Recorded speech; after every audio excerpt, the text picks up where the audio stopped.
CFPB has been a spectacular success, uncovering over $21 billion in scams and returning that money directly to American consumers. Since it was established in 2011, it has also put important rules in place to simplify mortgage paperwork, run a complaint hotline that has helped more than 7 million people, and beat back rip-off artists of all kinds. But 2 weeks ago, Elon Musk, the world's richest man, woke up and tweeted, "CFPB RIP."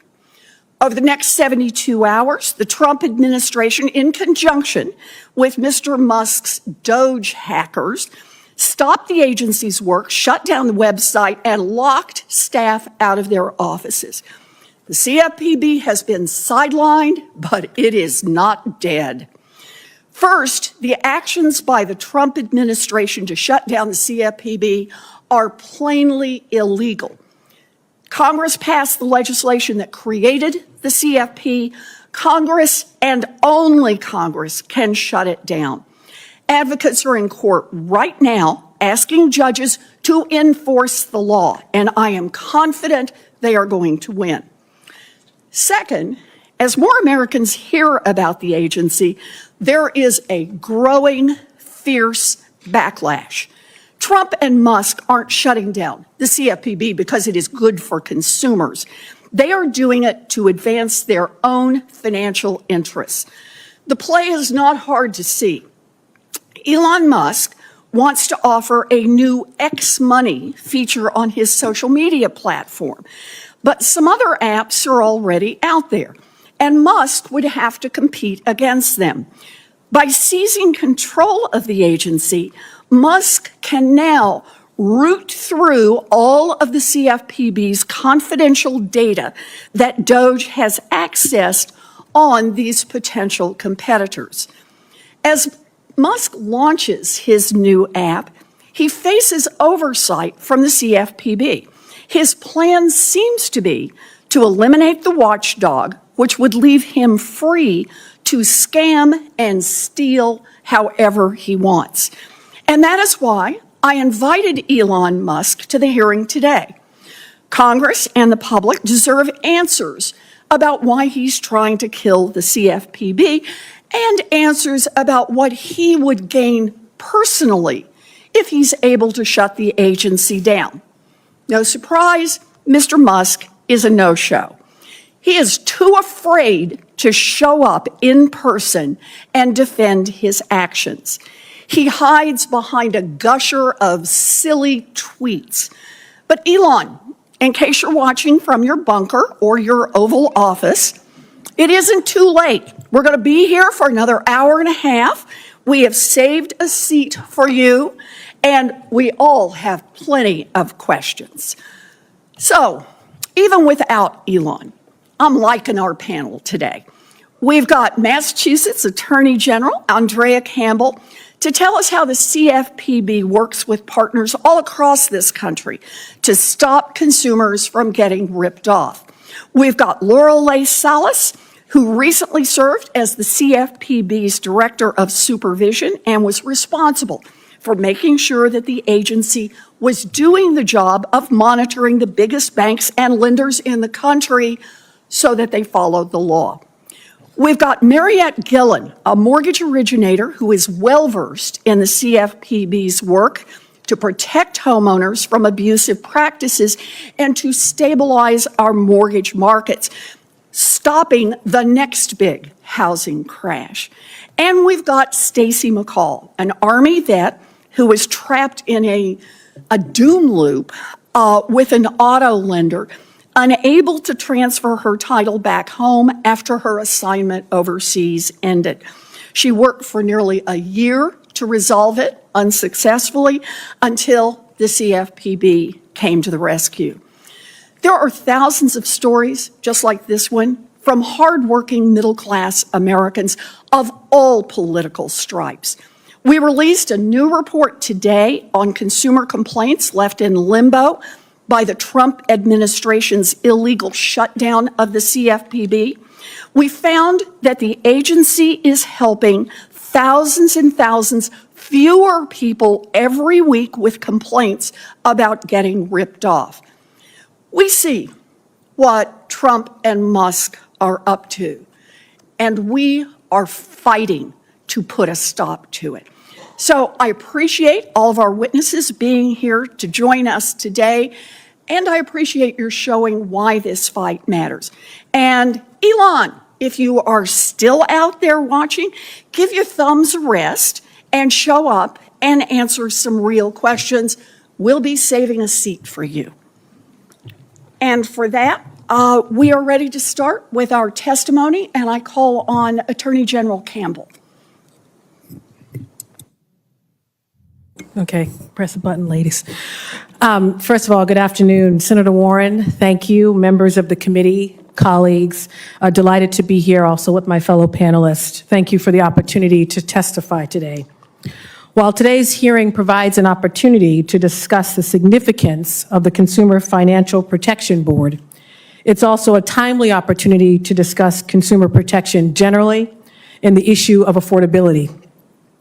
Affordability is, as you know, the #1 issue affecting our constituents. Everything today is too expensive.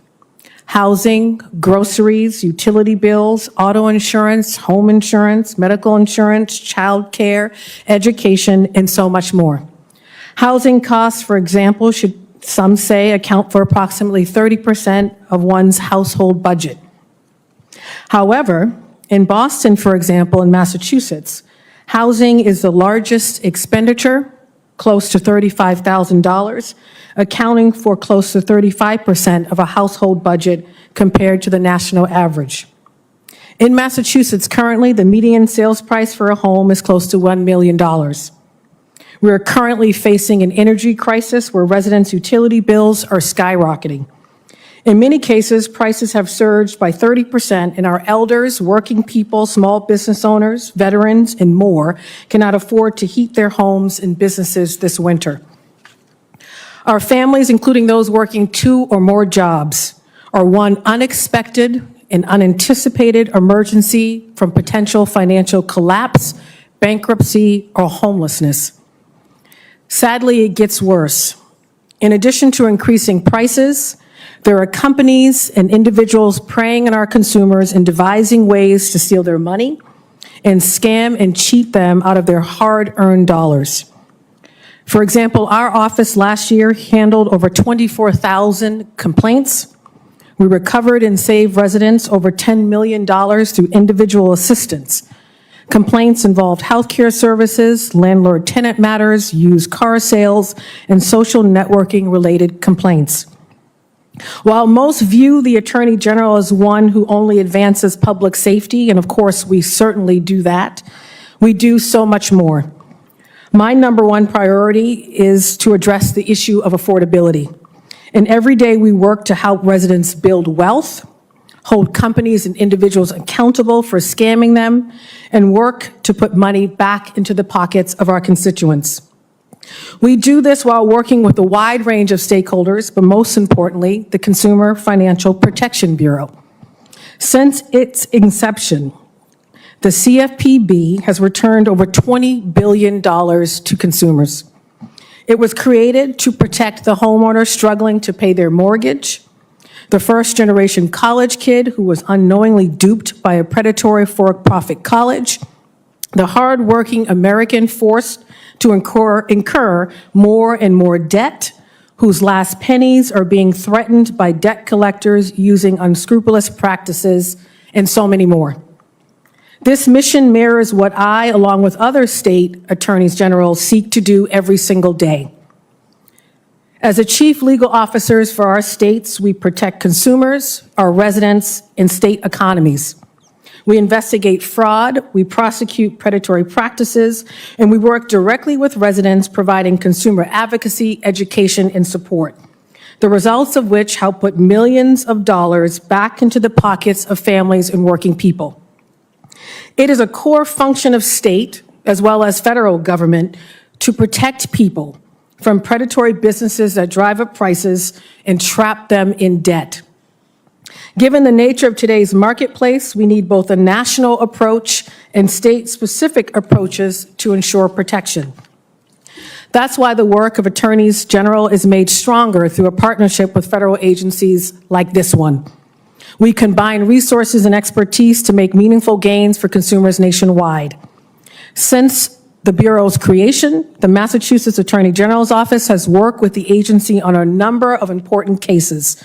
In the wake of the financial crisis, the Bureau released new rules requiring all mortgage servicers to follow consumer protection laws with no exceptions. Massachusetts, along with 48 other states, used this directive to order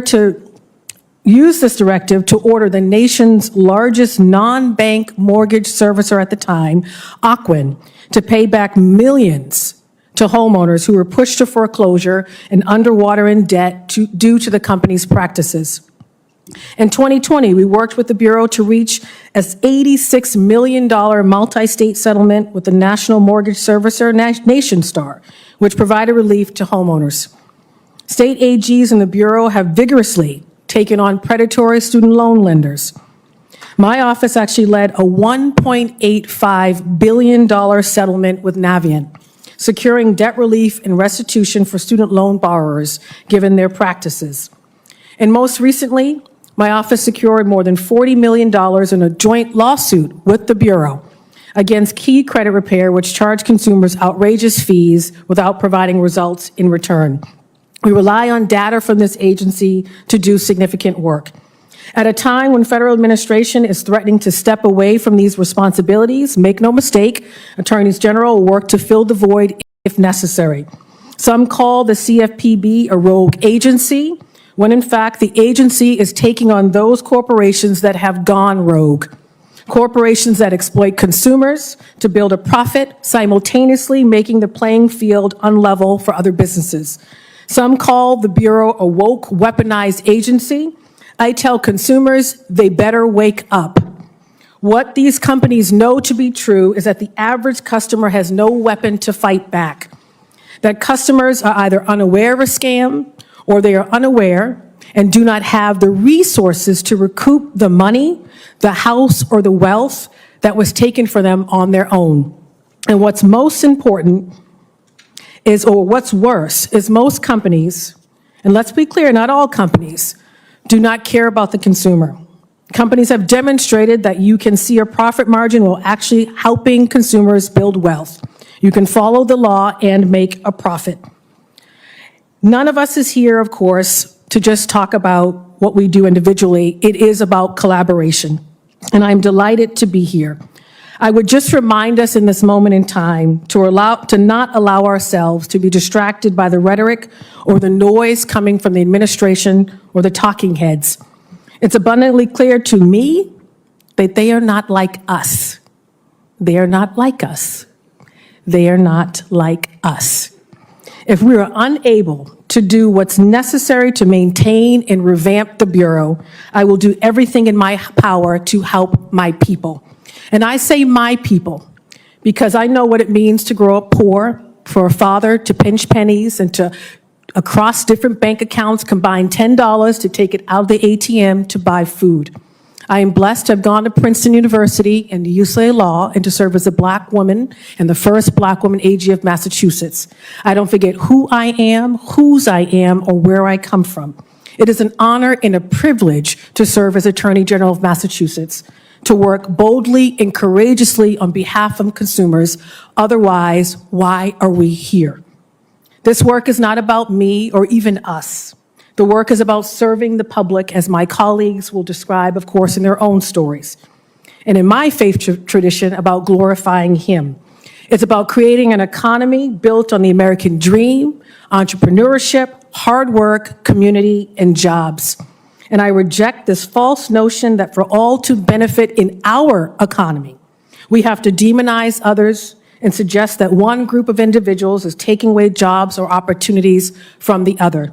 This is our economy, an economy where all people, regardless of their demographic, their status, or their geography, have a level playing field with equal access to capital, equal access to relationships in the infrastructure they would need to be successful.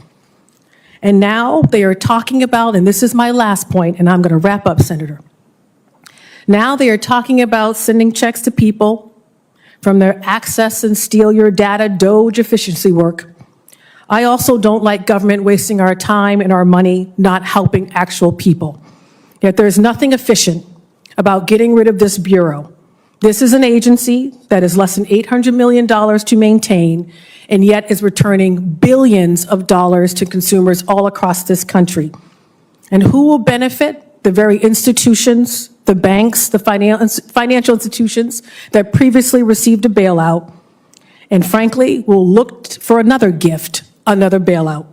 So again, I am proud to be here to represent Massachusetts, to work in collaboration with all of you, including my fellow panelists, on protecting this bureau and the important work you do every single day.